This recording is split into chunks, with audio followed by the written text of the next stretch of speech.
Teilim 119, on est dans les lettres 40, même 40, et on est dans le Pasuk Tzadik Zain, 97. Alors, la Ségoula pour lire ce Teilim, c'est la Ségoula pour pouvoir mériter de pouvoir étudier la Torah. C'est un des psukim principalement qui parle de la beauté de la Torah. Alors, on va expliquer les 8 prochains psukim. David Amelech, il écrit et il dit Ma ahavti toratecha kol hayom isichati. David Amelech, il dit Ma. Alors, qu'est-ce que ça veut dire le mot Ma? Souvent, le mot Ma, il veut dire Ma, quoi? Qu'est-ce que tu fais? Qu'est-ce que tu racontes? Alors, comment on traduit ici le mot Ma? Alors, les Mefarshim disent que ici, le mot Ma, ça veut dire combien c'est bien.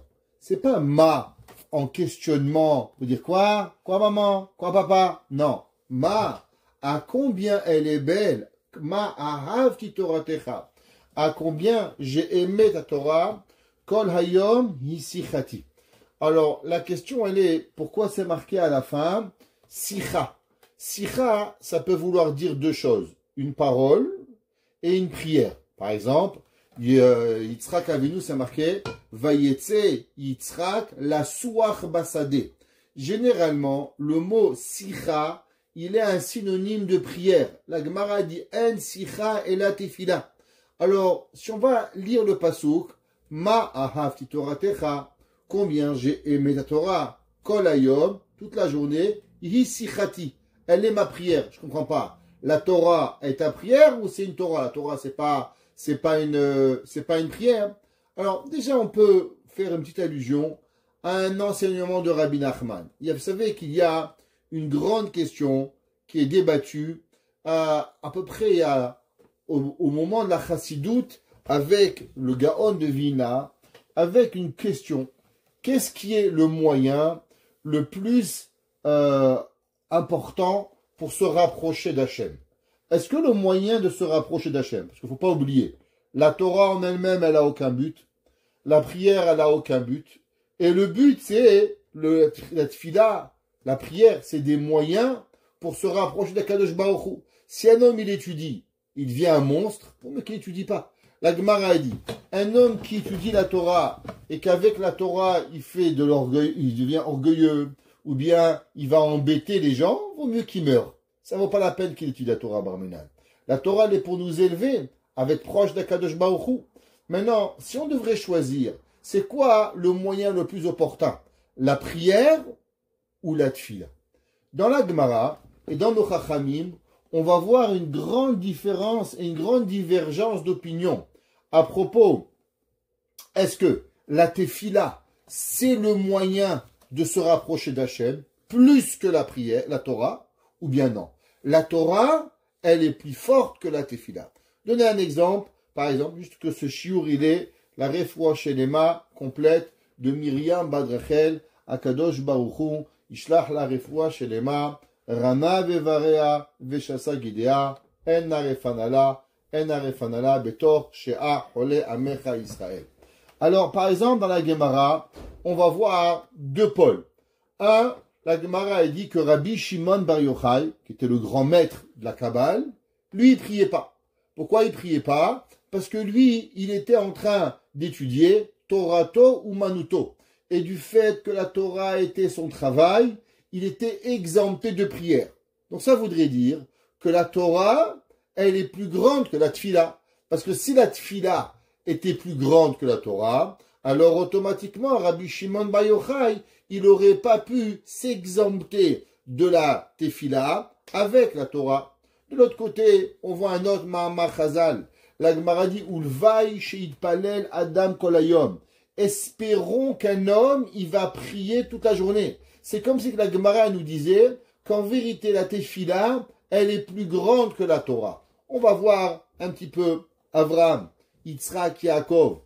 Est-ce qu'ils ont étudié la Torah? Il y a des allusions dans la Torah. Est-ce qu'Avraham, il a étudié? Est-ce que Yitzhak, il a étudié? Mais une chose qui est sûre, c'est que Avraham et Yitzhak et Yaakov, ils ont prié. Vayashkem Avraham baboker. Avraham, il s'est levé le matin pour prier. Vayetse Yitzhak la soa basade. Vayivga bamakom. Yaakov, il a prié. De l'autre côté, on voit que la prière, elle est indispensable et des fois on trouve comme si que la prière, elle est mieux, elle est meilleure et plus importante que la Torah. Alors c'est quoi? Il y a des épreuves ici et des preuves là-bas. Rabbi Nachman de Breslev, son premier enseignement, vous savez qu'il a écrit un livre qui s'appelle le Likutei Moharan. Alors, le premier livre, le premier tome du Likutei Moharan, il débat ce sujet. Et là-bas, il parle et il dit qu'en vérité, les deux, elles sont pas en contradiction et une doit amener à l'autre et l'autre doit amener à l'une. Qu'est-ce que ça veut dire? Quand un homme, il étudie, exemple, il va étudier les lois de Kashrut. Il peut pas juste finir le livre, basta. Après qu'il finit, il dira Kadosh Baruch Hu, s'il te plaît, j'ai étudié les lois de Kashrut, s'il te plaît, aide-moi à devenir plus kasher. Un homme, il va prier. Quand il prie, sa prière, elle doit se transformer quelque part aussi en Torah. Parce que la prière, c'est aussi une compréhension de quelque chose. Donc, Hache Torato naase tefila, ou tefilato naase Torah. Rabbi Nachman, il dit que les deux, elles sont en complément, et que après l'étude de la Torah, l'étude de la Torah doit finir comment? Avec une prière. Alors, on pourrait comprendre le verset comme ça. Ma ahavti Toratecha. À combien j'aimais la Torah? Kol hayom. Toute ma journée, isichati. Elle est aussi ma prière. Parce que la prière, elle est indispensable à pouvoir arriver à la Torah et elle doit sortir même de la tefila. C'est pour ça que Rabbi Nathan de Breslev, il a écrit un livre qui s'appelle Likutei Tefilot. C'est quoi Likutei Tefilot? Ce sont des prières qu'il a composées suite aux enseignements de Rabbi Nachman. Donc on voit qu'il a fait cette deuxième partie. Rabbi Nachman a fait la Torah et Rabbi Nathan, il a fait la tefila. Alors pareil ici, Ma'ahav Toratecha Kol Hayom Isichati. Ça c'est la question en vérité de Rabbi David Abou Hatzira, Abir Yaakov, qui pose cette question et lui donne deux autres réponses. Il dit la première, c'est que l'étude de la Torah ne peut pas s'acquérir à la personne sans avoir une prière. Si un homme il se lève le matin, il prie pas Hachem, il va jamais apprendre la Torah. C'est pour ça que qu'est-ce qu'on fait le matin dès qu'on se réveille? Birkot à Torah. Asher bachar banu mikol ha'amim, ve'arevna Hashem Elokeinu, Baruch Hashem noten la Torah. La tefila, elle est toujours, la Torah, elle est toujours accompagnée d'une tefila. C'est pour ça que c'est marqué, Ma'ahavti Toratecha, Kol hayom hi sichati, elle est ma tefila. De l'autre côté, vous savez qu'est-ce qui détruit la Torah de la personne? Ce qui détruit la Torah, c'est quand les gens y parlent au milieu de l'étude. Un homme, il se rend pas compte. Quand il est en train de parler de Torah, il y a une chavruta, un homme, une femme. Même une femme, elle doit avoir une chavruta. Elle peut avoir une chavruta au téléphone. Chez nous, on a l'habitude que les mamans, deux copines, elles achètent le même livre. Et tous les jours, ils lisent une page du livre, ils en discutent ensemble. Il n'y a rien de mal. Aujourd'hui, on peut avoir une chavruta en Israël. On peut être au téléphone, n'importe où. On peut avoir une chavruta et finir des livres et des livres et des livres. Spécialement quand on arrive, c'est tellement beau de pouvoir étudier. Seulement, la Torah, elle est extraordinaire. Mais qu'est-ce qui tue la Torah? C'est quand on parle au milieu. On se dit, ah, ça va, ton père, ta mère, ton frère, ta sœur. Alors, Barminan, on détruit la Torah. Ça veut dire que la Gemara nous enseigne que David Emelech, comment il est mort? À cause qu'il étudiait la Torah et pendant une seconde, il a arrêté. La Gemara dit que celui qui étudie la Torah, et que dans l'étude de la Torah, il dit, ah, qu'il est beau cet arbre, Mitrayev ben Nafsho. Il est pratiquement coupable de mort, parce qu'il peut mourir, comme David Emelech. À combien on doit faire attention de garder la Torah. Quand des fois on fait des petites blagues, c'est pas des blagues, c'est pour vous réveiller, avec Shalom. Mais c'est pas parce qu'on fait une blague pour pouvoir perdre. C'est l'inverse, c'est pour réveiller la personne. Mais il n'y a pas une connotation, avec Shalom, de faire des blagues qui sont pas intéressantes ou qui sont juste de parler. C'est pour pouvoir réveiller la personne. Ma'ahavti Toratecha isichati, alors automatiquement, ouais, il est là. Il y a mon Rav, il s'appelait Rav Yaakov Eisen. Rav Yaakov Eisen était un grand Rav qui était le fils du grand possèque Rav Shalom Eisen. Rav Shalom Eisen, c'était la chavruta pendant 40 ans de Rav Shlomo Zalman Auerbach. Rav Shlomo Zalman Auerbach et Rav Shalom Eisen, les deux, ils ont été chavruta pendant 40 ans. Et c'est moi vous expliquer un petit peu qu'est-ce que ça voulait dire étudier chez eux.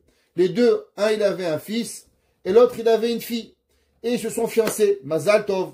Et quelques jours avant le mariage, Rav Shlomo Zalman, il a dit, tu sais, à sa femme, dimanche, c'est le mariage de mon fils. il faut que je vais dire à Rav Shlomo Zalman.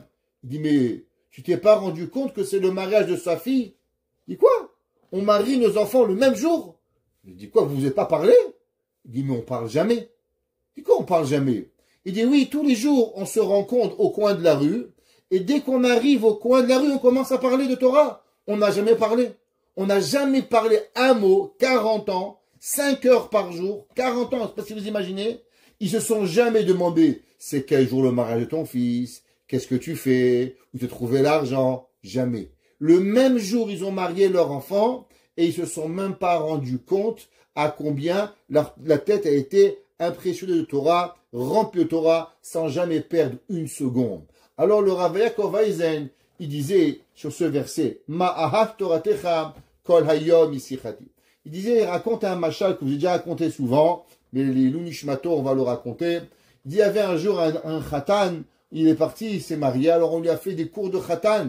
Quand on a fait des cours de khatan, on lui a dit, tu sais, le vendredi, quand ta femme a tout cuisiné, un petit cadeau, achète-lui des fleurs. Alors il est parti, il lui a acheté des roses rouges. Il a amené des fleurs, elle n'était pas contente la Kala. Il en a la semaine d'après des rouges blanches, la semaine d'après des roses bleues, après des coquelicots, il lui a amené des tulipes, et chaque semaine il a amené d'autres fleurs et d'autres fleurs, et elle n'était jamais contente. Un jour elle a décidé, je vais lui amener le plus beau bouquet du monde. 12 fleurs de chaque fleur qui existe.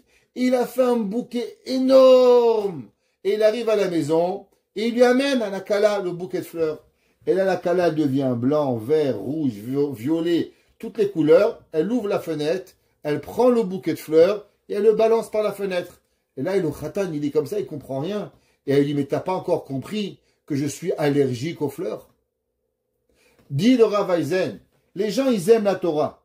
Comment ils aiment la Torah? Alors, ils vont à Kippour, petit khataïchal, 20 000 $. Ils achètent la paracha, 40 000. Il prend le Sefer Torah, il dépense 10 000 $, 20 000 $, Haftarat Yona. Et il fait plein de choses. Achète un Sefer Torah, achète une mappa. Ils font plein de choses au nom de la Torah. Il dit, mais pourquoi tu fais ça? Il dit, mais Rabbi, j'aime la Torah. David Melech, il dit, tu aimes la Torah? Ma'ahavti Toratecha, kol hayom isichati. Un homme, comment on sait s'il aime quelque chose? À combien il en parle? Si une personne, elle parle pas de cette chose-là, ça veut dire qu'elle n'a pas. Je donne un exemple. Prenez un médecin. Il y a 2 genres de médecins. Rappelez toujours, un jour j'étais à Côte-Saint-Luc. Il était à Yavne, Rosh Shiva, et une madame, très gentille, Moranina la pauvre, il avait fait du verglas. Elle sort de la voiture et frac, elle tombe sur la tête. Et elle se colle la tête par terre, la pauvre. Alors on m'appelle, vite je cours, je vois la couper. Et à ce moment-là, je vois un médecin qui fait son jogging. Et je lui dis, docteur, pouvez venir m'aider? Il me fait, call 911, appelez 911, et il part. Il me laisse avec une madame, assez âgée, par terre, la tête fracassée, et j'étais là. Et un jour, j'étais à parler avec elle, elle me dit, ce médecin, il comprend rien en médecine. Je dis, j'ai compris. Je dis, pourquoi?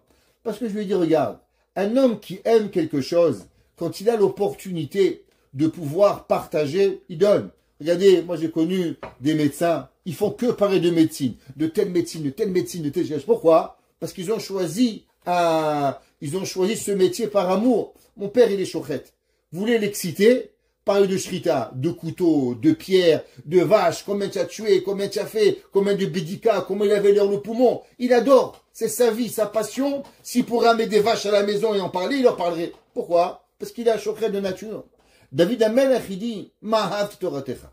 Comment un homme, tu sais c'est quoi sa passion? Prends un boulanger, il parle de pain. Prends un pâtissier, il parle de gâteau. Un gars qui parle une fois de temps en temps, ça veut dire qu'il n'aime pas la chose.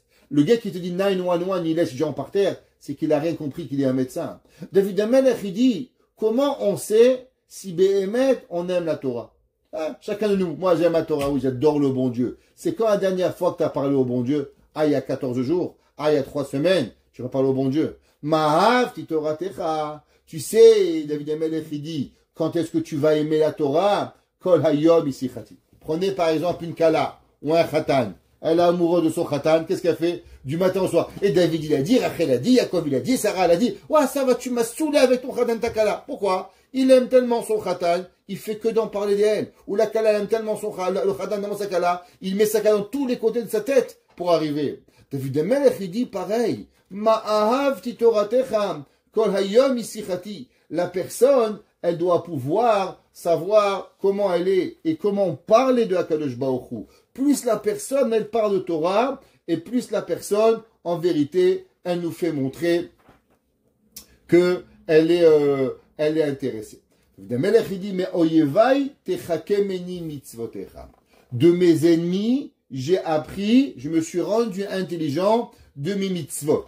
Qu'est-ce que ça veut dire que mes oyevai techakemeni mitzvotecha? Alors, David Rashi dit que David Amelech, il avait plein d'ennemis qui étaient des grands rabbins. Vous savez, il faut jamais être impressionné par la Torah. Il y a des gens, ils peuvent être des grands érudits, et pourtant ils peuvent être des grands monstres. À l'époque de David, il y avait deux hommes, Doeg et Achitophel. Doeg et Achitophel, la Gemara, ils n'ont même pas halek l'olam haba. Et pourtant, ils avaient une connaissance de Torah incroyable. Mais David Amelech, qu'est-ce qu'il leur dit? Ce sont mes ennemis. Mais Oyevai techakemeni. Que quoi? Que Doeg, il a raconté à Shaoul, quand David Amelech il s'est sauvé, et Achitophel qui a aidé Avshalom pour pouvoir son fils quand David Amelech il est parti. Mais en vérité, ils ont essayé par tous les moyens d'être rusés. David Amelech il a dit waouh, si mes ennemis ils sont tellement rusés, moi je dois apprendre de mes ennemis. Mais en vérité, il y a quelque chose de plus profond à l'intérieur. C'est marqué dans les Sfarim Makedoshim. Qu'est-ce que ça veut dire? Mais oivai techakemen. Je vous donne un exemple. Combien ça vaut une heure de Torah? Alors tout le monde il va me dire, waouh, ça vaut beaucoup. Une heure de Torah. On connaissez tous cette Mahamar Chazal. La Gemara a dit que tout le Olam Hazeh, tout ce monde, il ne faut pas un moment dans le Olam Haba. Et tout le Olam Haba, il ne vaut pas un moment de Torah. Donc qu'est-ce que ça veut dire cela? Alors un jour, quelqu'un m'a donné un machal incroyable. Il m'a dit, Rabbi, vous savez, à l'époque, il y avait un film qui était sorti, qui avait coûté 300 millions de dollars. 300 millions de dollars. Je me rappelle plus c'était quel film, un grand film à Hollywood, et ça ne m'intéresse pas. Et il avait dit 300 millions de dollars. Et il m'a dit, Rabbi, est-ce que vous savez combien de temps il dure le film? Je dis non. Il m'a dit 90 minutes. Je dis, waouh! Il dit, qu'est-ce qu'il y a, Rabbi? Je regarde le Yetzer Hara. Le Yetzer Hara, il a fait qu'on dépense 300 millions de dollars pour qu'on soit un batlan de 1h30. Ça veut dire que si l'homme, il veut comprendre à combien elle vaut une heure de Torah, regarde, si le Yetzer Hara, il est capable de créer un film à 300 millions pour qu'il y ait un juif qui mébatte la Torah, ça veut dire à combien la Torah, elle est importante. Pourquoi? Parce que sinon, le Yetzer Hara, il serait pas tellement à aller chercher le temps. Ça veut dire que David Amelech, il dit, l'homme, il doit apprendre de ses ennemis. À combien un ennemi, il doit venir et il doit aller pour pouvoir y arriver. Parce que si l'homme, il n'apprend pas de combien ça fonctionne, alors il va pas arriver. Pareil, il nous dit, Chachamim, aujourd'hui, quelle est la plus grande des plus grandes des Yetzer Hara? Le plus grand Yetzer Hara que nous allons aujourd'hui, vous savez que c'est marqué dans les Sfarim Akdoshim qu'une bougie, avant de mourir, vous savez que la flamme, elle grandit. Pourquoi? Parce qu'au moment où la flamme, elle va mourir, alors elle grandit. Et après, elle s'éteint. Aujourd'hui, on vit Ikveta de Meshicha, on vit la fin des temps, et on sait que quand Mashiach il va venir, le Yetzer Hara, il va être tué. Alors le Yetzer Hara, il essaye par tous les moyens de se déchaîner sur le peuple juif. Et sur quoi il touche le peuple juif? Il touche le peuple juif principalement sur une action, la sainteté du peuple juif.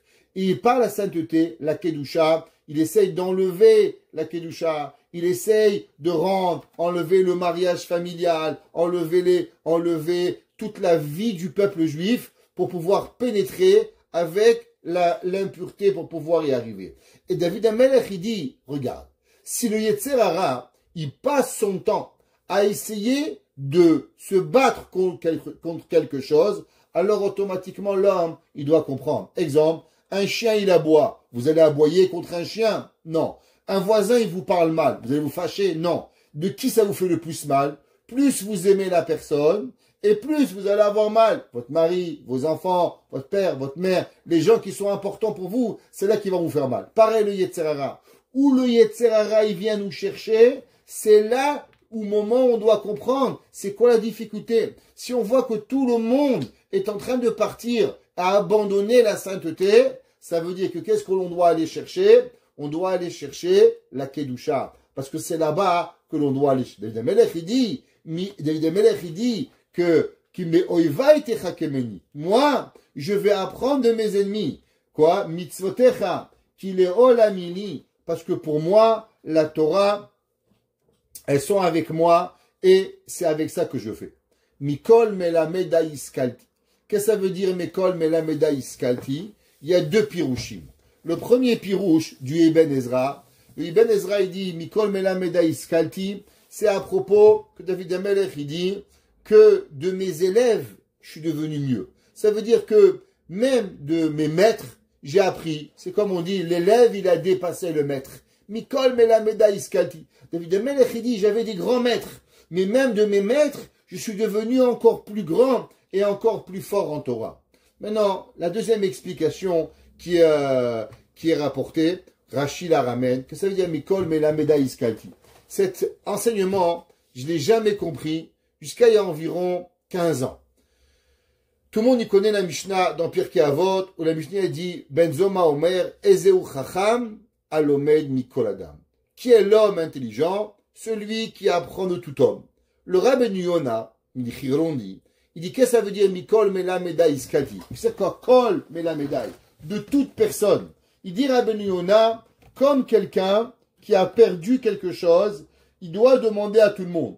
J'étais un jour dans un hôtel, il y a à peu près 15 ans, et Shabbat matin, il y avait une madame, elle avait un gros diamant dans le doigt, et le matin tout va bien, à midi, KO. J'ai perdu mon diamant. Et elle dit, comme un 4 ou un 5 carats, c'est pas un diamant, c'est un caillou. La main tombée comme ça. Ok? Alors, elle va demander à tout le monde. Et je la vois demander aux enfants. Dans ma tête, je me dis, mais qu'est-ce qu'un enfant, il comprend ce que c'est un diamant? Et qu'est-ce qu'elle va? Et elle demandait à chaque personne qu'elle rencontrait, les hommes, les enfants, les serveurs, les femmes de ménage, chaque personne qu'elle rencontrait, est-ce que vous n'avez pas vu un diamant? Elle demandait à tout le monde. Et elle était là, même mes enfants de 3 ans, t'as pas vu une balle, t'as pas vu un diamant. Et moi, j'ai rigolé quelque part. Qu'est-ce qu'un enfant, il comprend à un diamant? Le lendemain matin, c'était dimanche, je crois, et d'un coup, on entend « J'ai trouvé la bague de la madame !» Un petit enfant de 4 ans. Qu'est-ce qui se passe? La madame, elle avait servi des céréales à son fils. Elle avait rentré la main dans la boîte de céréales. Et quand elle a enlevé la main de la boîte, la bague, elle est restée dans la boîte de céréales. Le lendemain, quand un enfant, il a versé les céréales, il a trouvé la bague. Quoi? Ça veut dire que quand on perd quelque chose, on veut s'assurer, on demande à tout le monde. C'est pas important. Un grand, un petit. L'essentiel, c'est que tu demandes à quelqu'un. Peut-être quelqu'un va avoir. David Amelech, il dit, un homme qui aime l'intelligence, il ne demande pas à voir à qui tu parles. Chaque personne, il demande, qu'est-ce que tu penses? Mikol met la médaille. Chaque personne que tu comprends et que tu vois, tu vas lui demander à savoir qu'est-ce qu'il pense cette idée. Le Gaon de Vina. Vous comprenez que le Gaon de Vina, c'est tout ce que vous imaginez dans un rabbin, vous multipliez par Google, ChatGPT, vous avez le Gaon de Vina. C'est-à-dire Google, ChatGPT ne sont pas arrivés au Gaon de Vina. Ensemble. Combinez les deux ensemble, vous n'arrivez pas au Gaon de Vina. Garantie. Ok? Tout à Torah Kula, à l'âge de 40 ans, il connaissait tout. Il a passé de 40 ans à 70 ans à étudier les plus profondeurs de la Torah qu'on puisse exister. C'est quelque chose que l'esprit humain, il n'a même pas de Hasaga. Et pourtant, le Gaon de Vina, quand il arrivait à un sujet difficile, qu'est-ce qu'il faisait? Il rencontrait quelqu'un, il dit, peut-être tu peux m'aider. Il s'asseyait avec lui, et il lui exposait le problème. Et il dit, le Gaon, peut-être que lui pourra rajouter une information supplémentaire. Peut-être qu'avec lui, et on raconte que le Gaon, il rentrait à la synagogue, il pouvait voir un Balabaït qui savait à peine lire. Il le prenait, il étudiait avec lui. Il lui exposait le problème. Et comme ça qu'il faisait, on a dit, Rabbi, qu'est-ce que tu fais? Il dit, Mikol Melameda Iskalti. Si David Amelech, il a dit que l'homme, il apprend de tout le monde, est-ce que moi, je suis mieux que David Amelech? Benzom a dit, Ezeu chacham, alomed mikol adam. Mikol melameda iskati, ki aidotecha sichali. Parce que ce sont tes halachot que moi je parle. C'est pas ma Torah. Un homme, il aime garder. Je crois que c'est à lui. Qui aidotecha, car tes lois, sichali, elles sont béhémet, mes enseignements. David Amelech, il dit, mizkenim et bonan. Alors, qu'est-ce qu'on sait? On sait qu'il y a 3 notions d'intelligence. Chokhma, bina, da'at. David Amelech, il dit ici, quand un homme, il veut comprendre la bina, qu'est-ce que ça veut dire la bina? La bina représente comprendre quelque chose de quelque chose. Généralement, quand on est jeune, qu'est-ce qu'on fait? On voit quelque chose, on juge la chose et on croit qu'on a tout compris. Ça, c'est la vie. Avec l'âge, on a compris qu'on n'a rien compris. Quand tu vois quelque chose, tu dois te voir qu'est-ce qui se passe. Exemple, quelqu'un il n'aime pas des photos. Pourquoi tu n'aimes pas la photo? Peut-être c'est moche, peut-être que tu es si. Faut qu'en vérité, c'est pas la photo. Il y a une histoire derrière. Pourquoi tu n'aimes pas la photo? Chaque chose dans la vie, il faut comprendre. Quelqu'un, il travaille bien, mais il n'arrive pas à conduire. Pourquoi? Parce qu'il voit mal. Quelqu'un, tu vois qu'il t'entend pas au bout de 20 fois. Qu'est-ce que tu dis? Peut-être qu'il est sourd. Un autre, un jeune, Yahmar, tu es un abruti, tu es un idiot. Pourquoi? Parce qu'il juge ce qui se passe. Un intelligent, il comprend. Ça n'existe pas qu'un enfant, il veut pas écouter ses parents. Ça n'existe pas qu'un enfant veut pas travailler. Ça n'existe pas qu'un enfant n'aime pas produire. Pourquoi l'enfant, il le fait pas? Alors, il va réfléchir à une solution. David Amelech, il dit, quelle différence il y a entre la jeunesse et la vieillesse? Les jeunes, ils peuvent avoir de la chokhma. C'est quoi la chokhma? Ils peuvent emmagasiner de l'information. Mais la bina, comprendre que ce que tu as vu, c'est pas ce qu'il y a. Qu'il y a en vérité une histoire derrière l'histoire. Ça s'appelle les havin davar mitor davar. Il dit mizkenim et bonan. Si tu veux apprendre la compréhension de la vie et comprendre que ce que tu vois n'est pas obligatoirement ce qu'il y a, mais qu'en vérité il y a de la bina, il y a de la chose, je comprends quelque chose, ça c'est seulement des gens âgés. Les gens âgés, ils ont appris de la bouteille, ils sont déjà trompés, ils sont déjà un peu plus intelligents que toi, alors automatiquement tu vas arriver. Le Melech il dit pourquoi? Ki pikudecha natsarti. Parce que de tes lois, j'ai créé. David Amelech il dit pourquoi l'homme, en vérité, il a de l'orgueil? Pourquoi la personne, elle n'arrive pas à demander? Pourquoi la personne, elle n'arrive pas à avoir? Parce que l'homme, il est orgueilleux et il croit que c'est à lui. Mais en vérité, quand il comprend que c'est pas à lui, à qui elle appartient la mitzvah? À Hachem. Qu'est-ce que c'est le but? C'est de comprendre la Torah d'Akadosh Baruch Hu. Alors David Amelech, il dit, moi, j'ai pas de problème d'aller voir des gens plus âgés que moi, d'aller demander que peut-être que j'ai pas assez compris. Pourquoi? Ki pikudecha natsarti. Parce que tes lois, à toi, Kadosh Baruch Hu, j'ai créé. Mikol orara kileti. David Amelech, il dit, qu'est-ce que c'est le travail de l'homme? Le travail de l'homme, c'est que l'homme, il doit être dans une fonction de haïr le mal. Le Rav de Brisk qui dit, qu'est-ce que c'est une personne? Comment une personne, on sait si elle est bien ou mal? Il dit le Rav de Brisk, si une personne, elle haït pas le mal, elle va finir par aimer le mal. Il y a aujourd'hui, quelqu'un il m'a appelé, Barminan, que vous connaissez pas, il m'a appelé, sa femme veut divorcer. Pourquoi elle veut divorcer? Barminan, voilà, elle a dit que elle m'aime plus, elle veut divorcer. Donc, je lui ai demandé une question et je lui ai dit, dis-moi, à propos de ce sujet, qu'est-ce que votre femme, elle pensait? Elle m'a dit, c'est très intéressant parce qu'elle défend toujours ces gens-là. Ces gens bizarres, toujours elle les défend. Je lui ai dit, regarde, vérifie si cette personne-là, elle n'a pas tel Nekuda.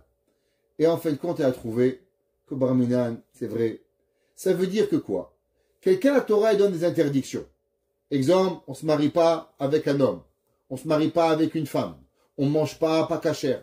On ne fait pas telle chose. Quelqu'un qui vient, qui commence à défendre, oui, il faut laisser le choix aux hommes, il faut laisser le choix aux femmes, il faut pouvoir, l'amour. Je comprends pas. Qu'est-ce que tu n'as pas compris quand la Torah te dit que c'est interdit?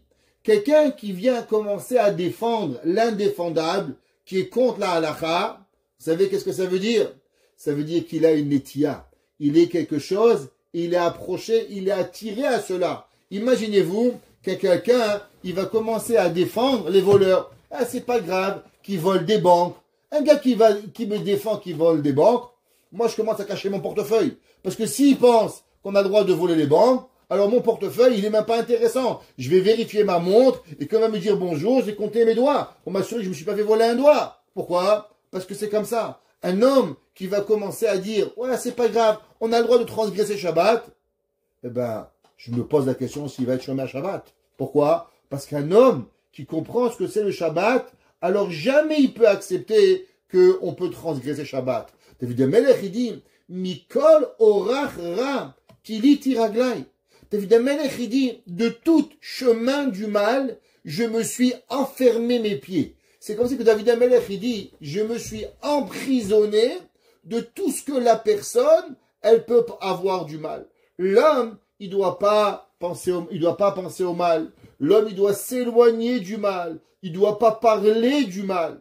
Vous savez que le Rav Galinsky, il a dit un jour, pourquoi aujourd'hui, il y a le mal est en évolution. Vous savez, les envies des gens, elles n'ont pas plus aujourd'hui qu'avant. Avant, il y avait des fous. Avant, il y avait des folles. Et aujourd'hui, il y a des fous et aujourd'hui, il y a des folles. Est-ce qu'il y en a plus qu'avant? Mais comment ça se fait qu'aujourd'hui, il y a des gens qui peuvent, barminan, faire beaucoup plus de choses? Des meurtres, des vols, des assassinats, des choses qu'on n'a jamais entendues dans l'histoire de l'humanité. Le Rav Galinsky, il a dit, vous savez pourquoi? Parce qu'avant, on ne pouvait pas le voir. Avant, on entendait le mal. Par exemple, on entendait qu'un tel, il avait volé. On entendait qu'un tel, il avait tué. Mais on ne pouvait pas le voir. Et dit aujourd'hui, avec les médias sociaux, tu vois un gars en train de voler, le mal est en train dans ta tête. Tu vois un gars en train de tuer, le mal est en train dans ta tête. Alors on est absorbé avec le mal. Et l'homme, il se rend même pas compte à combien on absorbe la bêtise de l'humanité de pouvoir y arriver. Et c'est ça qu'il dit David Amelech.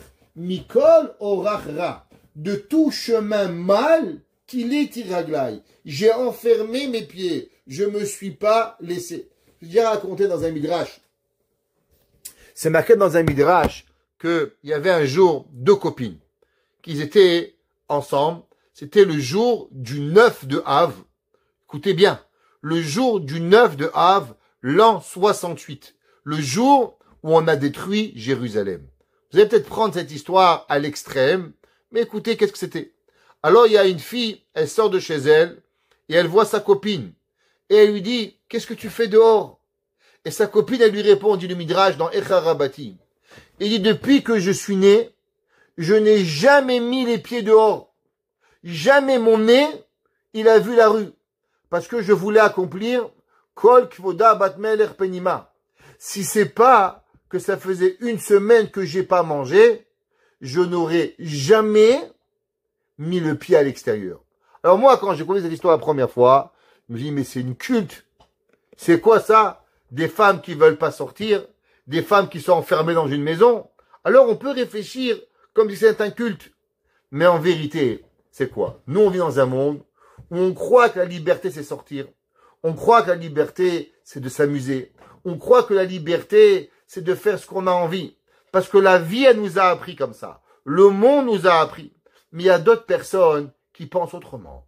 Il y a d'autres personnes qui ont décidé de vivre une différente vie. J'habite pas en l'an 68. Je suis 2000 ans plus tard. Donc je peux pas vous aider à comprendre vraiment. Mais ce que je peux dire, c'est que ce qui paraît pour nous aujourd'hui absurde et complètement fou, il était à un moment un degré de Kedusha et un degré de Tahara pour pouvoir y arriver. Et pourquoi on l'a perdu? Pourquoi on n'arrive même plus à les comprendre?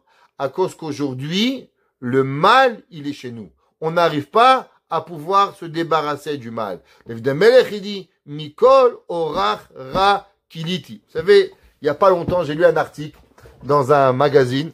Il y avait un rave à New York, il en avait marre que durant les prières, tout le monde avait qu'au téléphone, tac, tac, tac, qui regarde les emails et tout. Il en a eu marre. C'était plus une prière. Pas Baruch Hu Baruch Shemo, pas Amen, pas Kedusha, les téphilines. Tout le monde avait qu'au téléphone. Il n'en pouvait plus. Il est parti un jour le matin au kiosque du coin.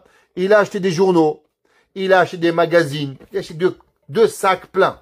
Vous savez qu'est-ce qu'il a fait? Quand il a commencé à voir des gars, pendant la Shemona Esrei, il leur a donné le journal, New York Times, il leur a donné tel journal. Il dit, Rabbi, t'es fila. Il dit, mais je te fais seulement ce que tu fais avec ton téléphone. Tu regardes des nouvelles. Sois au moins honnête, prends le journal, c'est mieux. Ne fais pas croire que tu sais quelque chose d'important. T'es seulement en train de voir.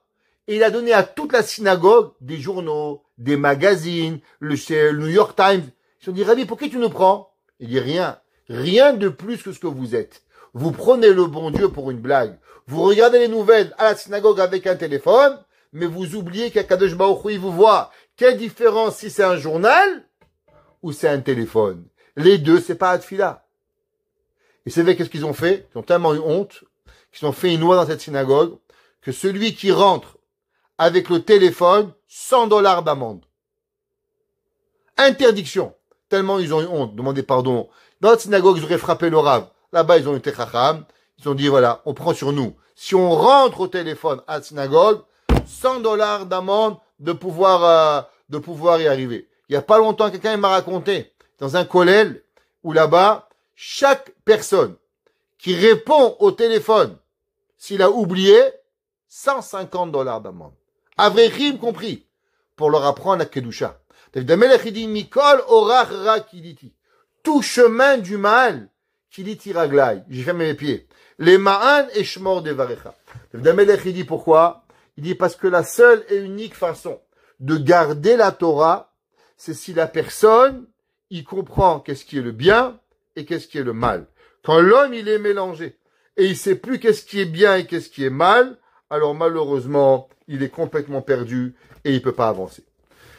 David HaMelech, il dit, mishpatecha lo sarti. De tes lois, je me suis pas séparé. Kiata horetani.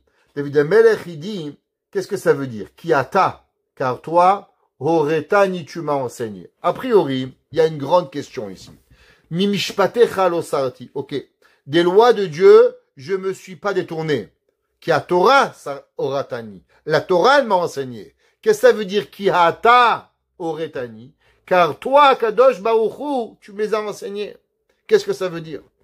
Ramim les explique, c'est ce qu'on appelle Siyata Dishmaya. Qu'est-ce que ça veut dire Siyata Dishmaya?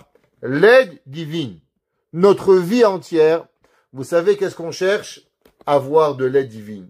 On rencontre quelqu'un, c'est une bonne personne. On marie nos enfants avec une bonne personne. On va travailler avec les bonnes personnes. On achète une voiture, une bonne personne. Vous pouvez acheter la même voiture. Moi, un jour, quelqu'un m'a dit, Rav Kremizi, achetez telle voiture, top, pas un problème. Je l'ai écouté. Je tombais sur un citron. Tous les mois, 3 mois de garage. J'avais la voiture 2 ans, peut-être 3 mois, je l'avais.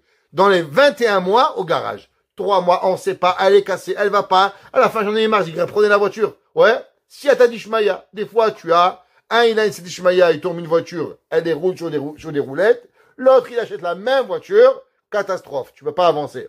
David HaMelech, il dit pareil la Torah. Quand est-ce qu'un homme, il comprend quoi dire? On sait tous qu'on doit être poli.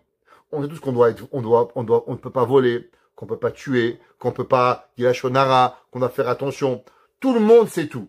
La seule différence, c'est comment réagir à tel moment. Exemple, vous avez un trousseau de clés qui fait 500 clés. Vous avez une porte.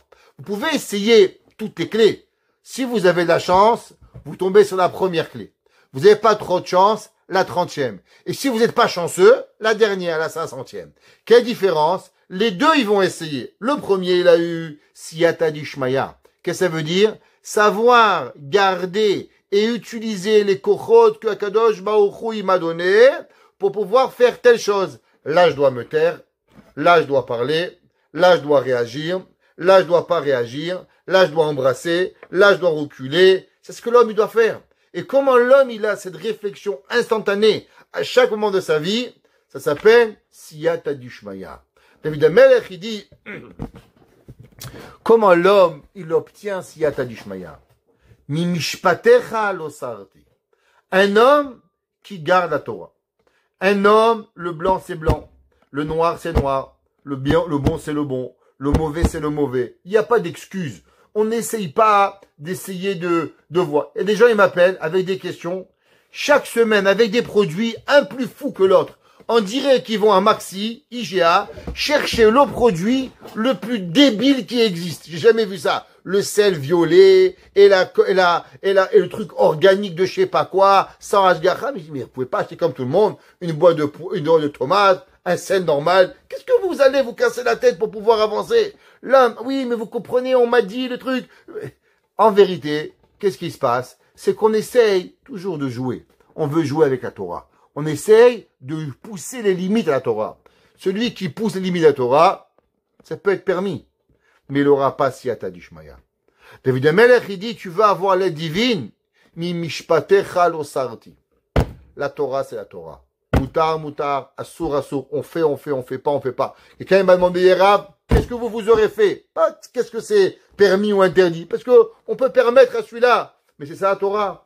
La Torah, c'est, est-ce que toi, Rabbi, tu fais pas? Moi, je demande à mon Rav, il me dit, on peut permettre. Je dis, Rabbi, vous faites? Il m'a dit, non, faut pas me répondre. Je dis, Rav, ce que vous faites pas, vous me le dites pas. Moi, je suis pas intéressé à vivre une vie de bédiaval. Quand j'ai la voiture, les freins, ils commencent à plus marcher, je dis pas, bon, on va attendre qu'il n'y a plus de frein, après, attends qu'il n'y a plus de frein, Barminan, t'as un accident. Dès que tu commences à sentir qu'il manque des freins, tu changes des plaquettes. Pareil. David Amelech, il dit, mimishpatecha lo sarti. Moi, je joue pas avec la Torah. Et alors, ki ata oretani, Akadosh Baruch Hu, il nous donne siyata dishmaya pour pouvoir y arriver. Ma nimletsu lechiki. David Amelech, il dit, qu'est-ce que ça veut dire nimletsu? Combien elle a été douce, lechiki à mes joues. Vous savez, quand vous mangez quelque chose de bien.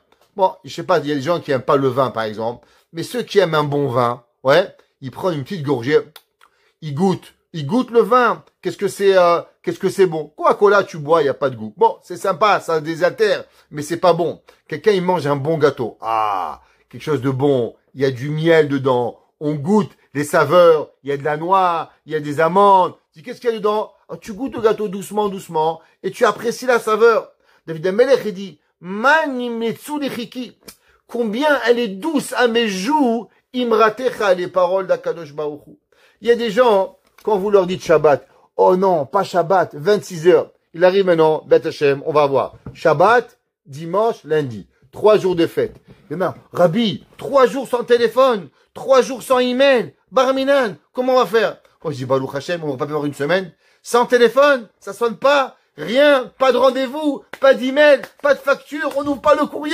Baruch Hashem, Ishtabar chez Molad. On devrait faire Pessah 7 jours. 7 jours de Yom Tov, ça devrait être magnifique, mais on n'a pas de problème. David Amelech, il dit, il y a des gens, leur vie, le judaïsme, il est une difficulté. Quand tu dois faire quelque chose, c'est difficile. Ah, Seder. Vous savez, les gens, ils appellent. Oh, monsieur le rabbin, on peut pas faire le Seder à 6 heures du soir. Qu'est-ce que Seder à 6 heures du soir? C'est Shabbat. Qu'est-ce que tu veux? Non, mais vous comprenez, les enfants, ils doivent dormir. Mais ils ont qu'à pas dormir. Non, mais vous comprenez, le lendemain, ils vont être fatigués. Ils sont fatigués. C'est quoi le problème? C'est quoi ton problème dans ta vie? La réponse, c'est qu'il y a sa vie. Et dans sa vie, il faut que la Torah, elle rentre. C'est pas lui qui rentre dans la Torah. C'est la Torah qui doit rentrer dans sa vie.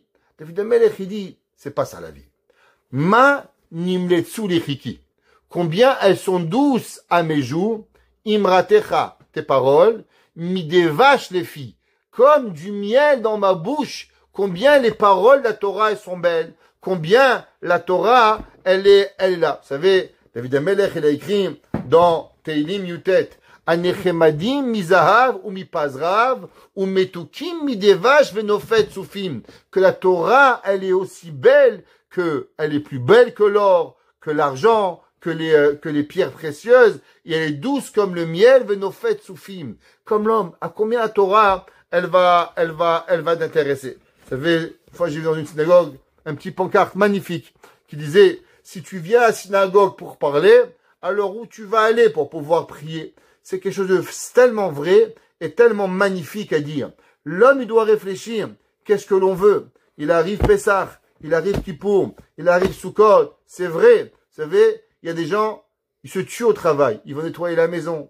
Ils vont frotter les murs. Moi, j'avais des gens, vraiment, je t'abarque chez moi, faut les rappeler, les Sfaradim, ma grand-mère, à la maison, ils repeignaient toute la maison avant Pessah. Mon grand-père, il prenait une semaine de vacances avant Pessah. Il y a là, gratte les murs, peint les murs. C'est marqué dans le Shulchan Aruch. Le Shulchan Aruch, il ramène cette coutume et il dit, on peut pas se moquer des familles qui font ça. Alors, ils vont peindre les murs, ils vont gratter le chametz, ils vont acheter un four, ils vont faire 300 salades. Mais quand il va arriver le sel de Pessah, allez, on n'a pas le temps, faut aller dormir. Ah, le pauvre. T'as dépensé $5,000, t'as dépensé $170 le kilo d'agneau, t'as dépensé de la viande, du poisson, t'as fait tellement de choses, et au moment où tu dois récolter, t'as tout perdu. Et là, on se pose la question, mais pourquoi? La réponse, vous savez pourquoi? C'est parce qu'ils trouvent pas de joie à leur mitzvot. Ils trouvent pas de joie. Si une personne, elle trouve de la joie à sa mitzvah, alors automatiquement, David Amelech, il dit, il n'y a rien qui va te déranger. Manim letsu lechiki, à combien elles sont douces à mes joues. Imratecha tes paroles. Midevash les filles, plus que le miel à la langue d'une personne. Mipkudecha et bonan. David Amelech, il dit, toute ma vie, je réfléchis à ce que Akadosh Baruch Hu dit. Mipkudecha et bonan. Qu'est-ce que ça veut dire et bonan? Alors ceux qui ont été au cours de Miset Yesharim, ils ont appris. Un mot on a appris. Pendant 2 ans Miset Yesharim, Hitbonenut. Réflexion. Ça c'est le seul mot qu'on a appris dans tout Miset Yesharim. Hitbonenut. Ouais, de réfléchir. C'est-à-dire, il dit Mipkudecha et bonan. De tes lois, je réfléchis. Qu'est-ce que je réfléchis? Alors je vais réfléchir. Qu'est-ce qui est le bien? Exemple. Un homme, il apprend pas voler. Qu'est-ce que ça veut dire pas voler? Est-ce que pas voler, ça veut dire pas aller dans le sac de Madame Dodi de lui voler son argent? Ça, j'ai pas besoin. La Torah, qu'est-ce que je dois? La Torah m'a appris qu'il y a l'argent de Madame Dodi, l'argent de Madame Yona, les affaires de Yaakov, les affaires de Stéphane. Non, moi, je dois réfléchir. Qu'est-ce que ça veut dire l'autre?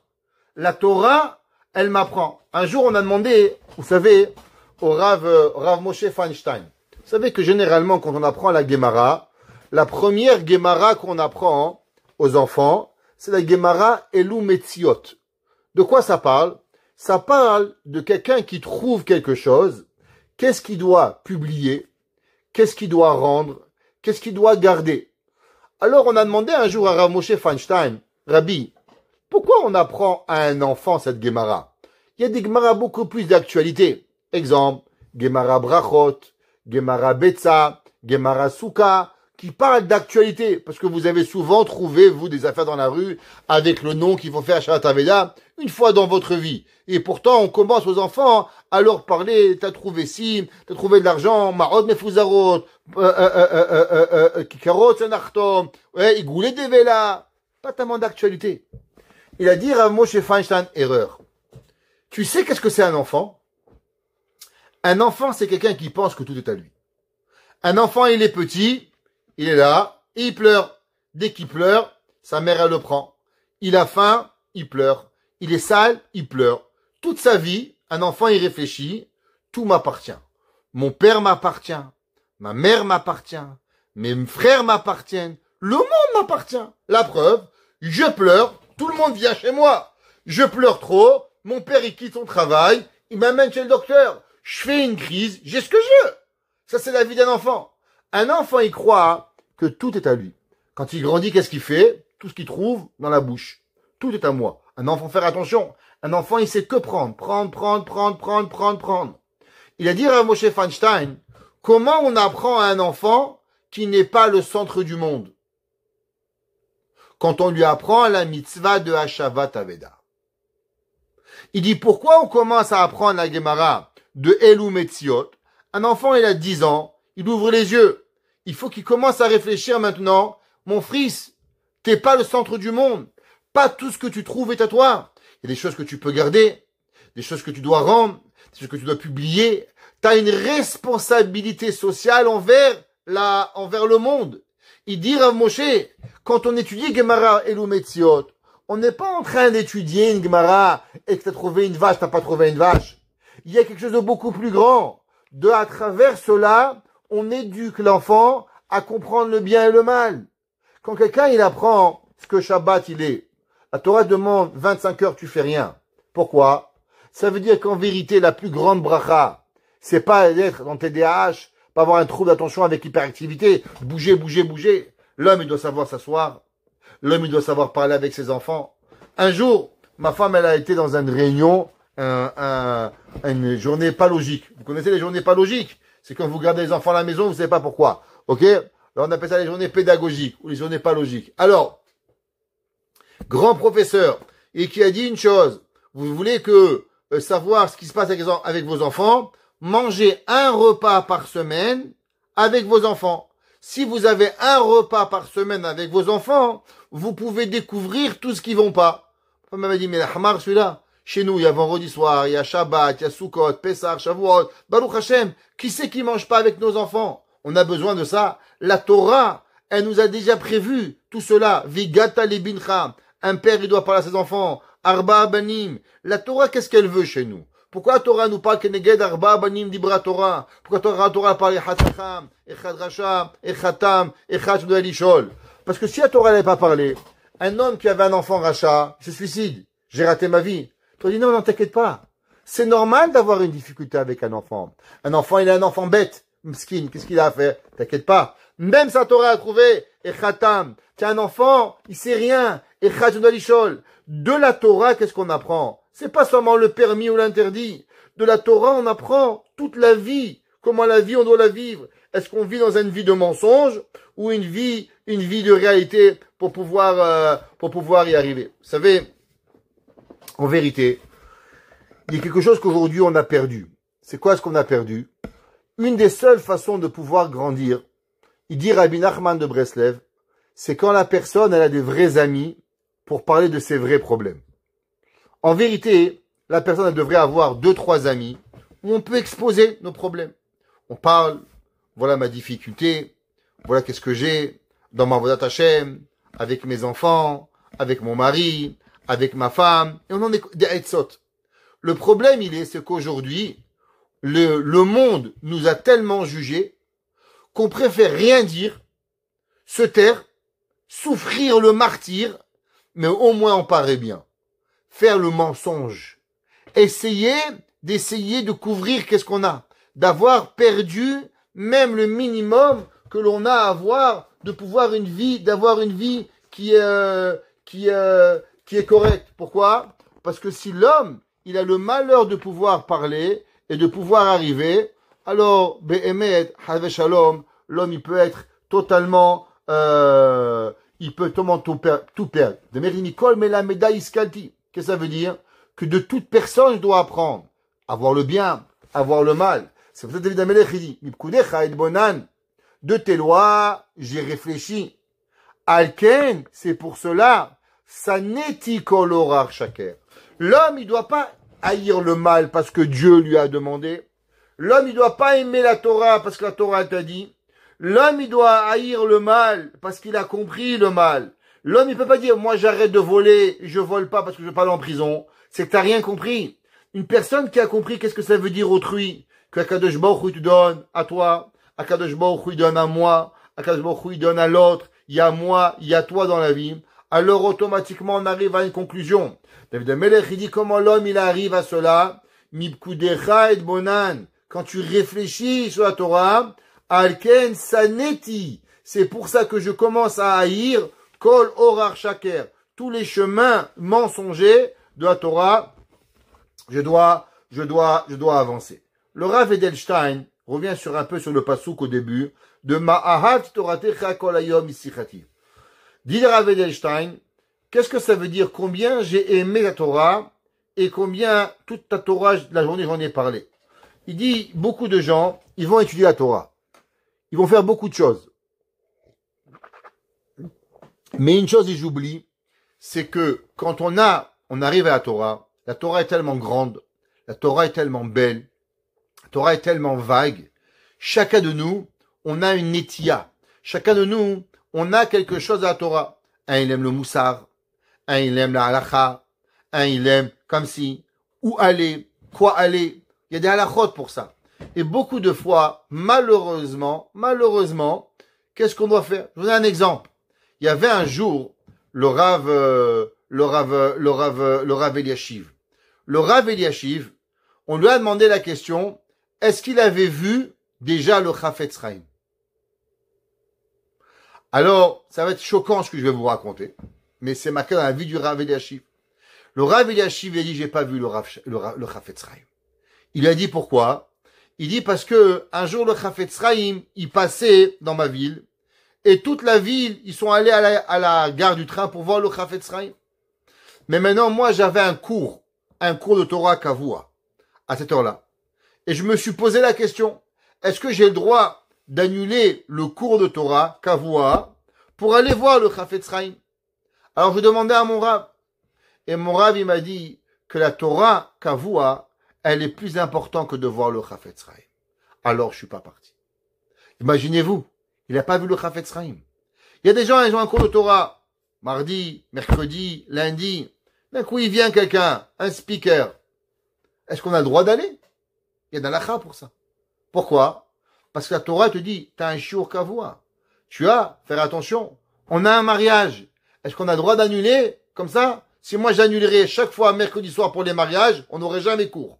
Tous les soirs, j'ai un mariage. Lundi, mardi, mercredi, jeudi, Baruch Hashem. Moi, je pourrais manger tous les soirs de ma vie à des mariages ou des bar mitzvah. Et des fois, même 2 repas. Baruch Hashem, on a invité tous les soirs 1 ou 2 mariages. À part les Ben Hametzarim qu'on a plein de bar mitzvot. Mais même ça, on pourrait manger de la viande tous les soirs. Mais la Torah nous donne des obligations. On a un chiyuv. Quand est-ce qu'on peut annuler un cours? Quand est-ce qu'on peut pas annuler un cours? Quand est-ce qu'on peut aller? Il dit le Rav Edelstein, la Torah elle est grande. Mais une des choses les plus importantes, il dit aval adayin tzrichim hadracha malilmod veketzaadilmod. Il dit la Torah elle est grande, mais on doit avoir encore une façon de nous enseigner comment pour pouvoir apprendre et quand apprendre et où apprendre. Parce que ça c'est Béhémet, comment la Torah elle nous demande, comment la Torah elle veut avoir à nous pour nous enseigner la Torah. On trouve encore quelques petits commentaires sur ces psukim que je vais vous dire. Il y a une histoire qui est rapportée incroyable au nom du Yerushalmi. Qu'est-ce que ça veut dire la Torah? Le Yerushalmi, dans Masechet Shabbat, Perek Hamotzi Yain, il raconte l'histoire suivante. Il y avait un jour Rabbi Abou. Rabbi Abou, il était au temps de Rabbi Yochanan. Alors, la Gemara dit Rabbi Abou, Nahal et Tveria. Rabbi Abou, il est parti à Tveria. Ouais. Alors, la Gemara a dit, ils ont vu les Talmidim de Rabbi Yochanan que son visage, il brillait. Il était comme un soleil qui brillait. Alors, ils sont allés voir Rabbi Yochanan, leur maître, et ils lui ont dit, Rabbi Abou, il a un visage qui brille tellement, c'est sûr qu'il a gagné au 6,49. Le gars, il est rayonnant, il a gagné au 6,49. C'est pas possible qu'un gars est tellement content. Amarloun, Lama, il dit, pourquoi vous me dites qu'il a gagné au 6,49? Il leur a dit, parce que son visage, il brillait. Alors, il leur a dit, Rabbi Yochanan, Dilma oraita chadash mata. Elle dit, peut-être que Rabbi Abou, il a écouté une nouvelle halakha. Et du fait qu'il a écouté cette nouvelle halakha-là, alors c'est pour ça qu'il est heureux. La Gemara dit, les élèves, ils étaient tellement curieux. Salik les gabés. Alors, ils ont parti le voir. Ils lui ont dit, Mai orata chadash mata. Alors, ils lui ont dit, est-ce que tu as vraiment écouté une halakha nouvelle? Il a dit oui. J'ai trouvé un enseignement de Rabbi Yehuda Hanassi, donc une génération avant, et je viens de la trouver, c'est une Tosefta, et c'est pour ça que je suis heureux. Qu'est-ce qu'on voit de cette histoire? Il y a des gens, la Torah. Qu'est-ce que ça veut dire la Torah? Est-ce que la Torah, elle vous rend heureux? Vous avez pris un nouveau chidouche. Est-ce qu'on fait bourré mini maisonot sur une matzah? On fait un moti lechem minaretz. Ma'av toratecha. Qu'est-ce que ça veut dire le mot ma? Est-ce que le mot, il veut dire quoi? Ou il veut dire à combien je suis heureux? Qu'est-ce que ça veut dire qu'on va apprendre juste un mot? Un mot de Torah, ça peut prendre une vie entière pour pouvoir comprendre. Il a dit Rabbi Yochanan Rabbi, il a dit à ses élèves, qu'est-ce que vous croyez? Que Rabbi Abou, il rayonne, que toute la ville, le village, y voyait Rabbi Abou heureux. Qu'est-ce qu'il a fait Rabbi Abou? Rabbi Abou, il n'a pas gagné 649. Rabbi Abou, il a appris juste un chidouche de Torah. Un petit enseignement de Torah. Il arrive Pessah. On finira avec ça. Pessah, c'est le moment, on va dire des Dvar Torah à table. Moment où nos enfants vont dire des questions. À combien on va se réjouir? À combien on va se réjouir que nos enfants, nos petits-enfants, vont poser une question, vont faire la Haggadah, vont pouvoir être avec nous. Celui qui ne sait pas être heureux de tout ça, alors Bémet, il a rien compris. David Amelech, il dit, Ma'af Toratecha, combien j'aime la Torah, Kolayom Isichati, mais Oivai Techakemeni, à combien la personne, elle peut tout perdre pour sa vie, pour pouvoir y arriver. Ouais. David Amelech, il dit, Mipkudecha et Bonan, réfléchissons à tout cela. Alken, Zaneti Kolora Shaker. On finira avec un petit Dvar Torah. On a dit, Mizkenim et Bonan, des vieux, j'ai appris, qui mipkudecha natsarti, parce que tes lois, j'ai suivi. Il dit le Brit Avraham, ouais, le Brit Avraham, qu'est-ce que c'est le vieux? Quand on dit Mizkenim et Bonan, des vieux, j'ai réfléchi. Alors vous connaissez tous la fameuse histoire avec le Chafetz Chaim. Un jour, le Chafetz Chaim était vieux, il neigeait, il faisait très très très froid en Lituanie, et là-bas, le Yetzer Hara, il est venu, il a dit, Rabbi, tu es vieux, pourquoi tu vas à la tfila? T'inquiète pas, les gens, ils vont comprendre. 90 ans, t'as toutes les excuses du monde pour pas venir. Il dit, Chafetz Chaim, tu as raison. Mais j'ai une question pour toi. Quel âge tu as? Dis-moi. Il dit, mais moi, je suis né depuis la création du monde. Il a dit, le Chafetz Chaim, je comprends pas. Toi, tu as 5700 ans, t'es sorti dehors. Moi, j'ai que 90 ans, je vais pas sortir dehors. Il dit, le Berit Avraham, l'homme, il doit apprendre du Yetzer Hara. À combien le Yetzer Hara, il essaye par tous les moyens de nous truquer la tête pour que nous on tombe. Mizkenim du Yetzer Hara, et bonan, réfléchis, qui pikudecha matzarti. Parce que même le Yetzer Hara, il essaye seulement de te rapprocher d'Akadosh Baruch Hu. Pourquoi? Seulement de t'apprendre tous les trucs pour pouvoir que tu vas arriver à se rapprocher de Akadosh Baruch Hu. Et c'est ça notre vie. Notre vie, elle est à combien? On doit apprendre de chaque chose qui est dans notre, qu'on doit faire, et on doit avancer pour pouvoir y arriver. Et le prix tzaddik, il dit, pourquoi c'est marqué, ma'av toratecha kol hayom isichati, ma parole. Il dit le prix tzaddik, le tzaddik de Lublin, si vous voulez savoir quelle est l'âme de la personne, l'essence de l'âme de la personne, regardez de quoi il a la facilité de parler. Une personne qui parle toujours d'éducation, alors ça, Shoresh Neshama, éducation. Une personne qui adore parler de bêtises, faut se poser une question. Parce qu'en vérité, de quoi on parle le plus, c'est de là quel est notre Shoresh Neshama. David Amelech, il dit, Ma ahafi toratecha.